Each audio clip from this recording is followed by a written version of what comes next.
It was a cold morning in November when the hospital staff first noticed the dog.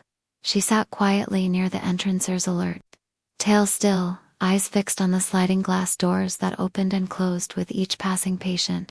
She was a golden retriever, her coat dusty and matted, her ribs showing through from days without food.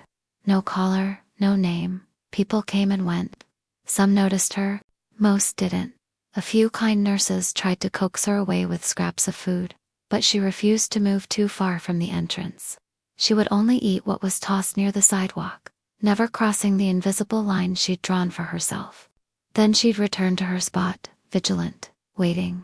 "Whose dog is this?" asked an elderly patient in a wheelchair.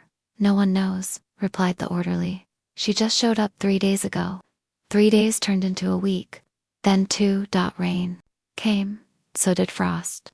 Still, she stayed. The security guard, Mr. Alvarez, took to calling her Hope. "She's waiting for someone," he muttered one evening, gently placing an old blanket beneath her. "You can see it in her eyes."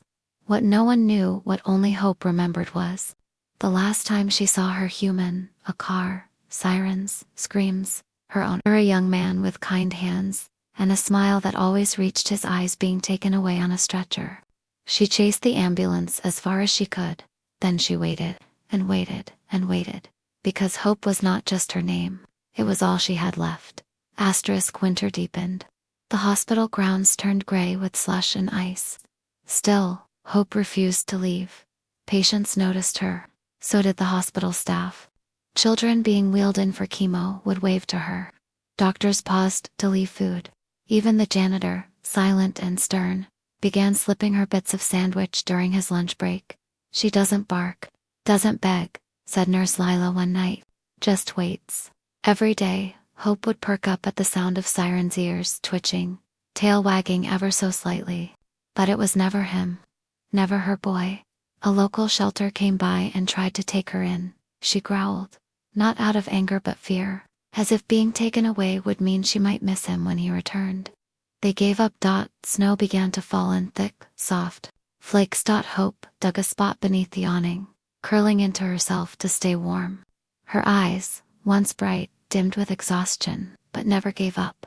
One night, a doctor named Myra stayed late. She walked past Hope, paused, and sat beside her on the cold steps. "I lost someone too," she whispered. 2 years ago, I used to sit just like you, watching, waiting." Hope leaned her head into Mira's knee. "You don't want to go, do you?" Hope blinked slowly. She understood. From that night, Mira brought a thermos of warm broth, a heavier blanket, and silent companionship even. Broken hearts can recognize each other. Months passed. Hope's fur grew patchy. Her joints stiffened. Yet she kept her post, watching, waiting. The hospital staff built her a small wooden shelter near the gate. With her name Hope carved gently into the side, she became a quiet guardian, a symbol. People started leaving notes beside her, candles, flowers. A woman who had lost her son to cancer stroked Hope's head and said, "You understand pain better than most people." But inside, the truth was cruel. Hope's owner had passed away in the ICU 2 days after the accident. There was no family. No one came for him. No one told the dog. Only the hospital knew. And no one had the heart to move her, or tell her the truth. It would have felt like stealing something sacred. Dr. Mira visited her every day. She spoke of her own lost brother. How she wished she had said goodbye. How watching Hope wait made her feel both sorrow and peace. One rainy night, Hope didn't get up when the ambulance siren wailed. Mira rushed out in her coat, heart sinking. Hope was breathing but slowly, her eyes so tired. Mira sat beside her. "For hours. I wish you knew," she whispered. "He's not coming back, sweetheart. But he would have been so proud." Hope leaned against her. Then, with a quiet sigh, she closed her eyes.